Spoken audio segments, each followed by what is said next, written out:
রাতের মধ্যেই ঈদের দিনের কোরবানির বর্জ্য অপসারণ হবে বলে আশ্বস্ত করেছেন স্থানীয় সরকার উপদেষ্টা। বলেন, সিটি কর্পোরেশনের নির্ধারিত স্থানে পশু কোরবানি দিলে পরিচ্ছন্নতা কার্যক্রম চালানো আরও সহজ হতো।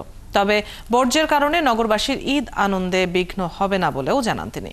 প্রাথমিক হিসেবে এবার ঈদের দিন ঢাকা দক্ষিণে ৩০ ও উত্তরে ২০,০০০ টন বর্জ্য অপসারণ করা হবে। শারমিন নীরার প্রতিবেদন। শেকড় থেকে শিখরে।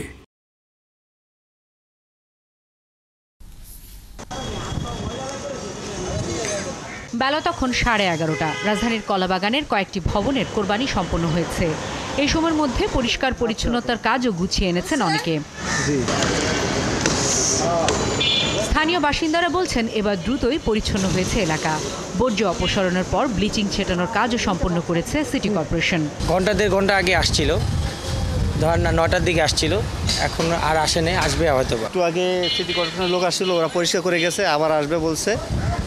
মানে আরেকটু আগে আমার চোখের সামনে দেখা যে অনেক লোক আসছিল, পরিষ্কার করে গেছে, আবার আসবে, ওরাই পাউডার ছিটিয়ে গেছে। আবার ব্যক্তি যারা কাজ করতেছে, যাদের ফ্লাডের কাজ, এরাও মানে ব্লিচিং মারতেছে। দক্ষিণ সিটি কর্পোরেশনে 10,000-এর বেশি পরিচ্ছন্নতা কর্মী কাজ করবেন 75টি ওয়ার্ডে।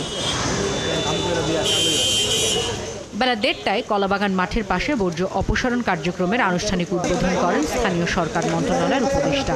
ঢাকার 2টা সিটি কর্পোরেশন 12 ঘন্টার মধ্যে এবার পরিষ্কার পরিচ্ছন্নতা করার চ্যালেঞ্জ নিয়েছে। আমরা আশা করছি আজকে রাতের মধ্যেই পুরো ঢাকা পরিষ্কার পরিচ্ছন্নতার যে সিটি কর্পোরেশনের যে কার্যক্রম সেটা সম্পন্ন হবে। সেখান থেকে তিনি যান রাজধানীর আগারগাঁওয়ে, উদ্বোধন করেন উত্তর সিটি কর্পোরেশনের পরিচ্ছন্নতা কার্যক্রম। আমরা স্বতঃস্ফূর্ত হয়ে কিন্তু এই ব্যাগে নিজেরা ময়লা ভরে তারা ডেকে ডেকে আমাদেরকে অথবা রাস্তার একটি পাশে কিন্তু এই ময়লাগুলো ডাম্পিং করছে।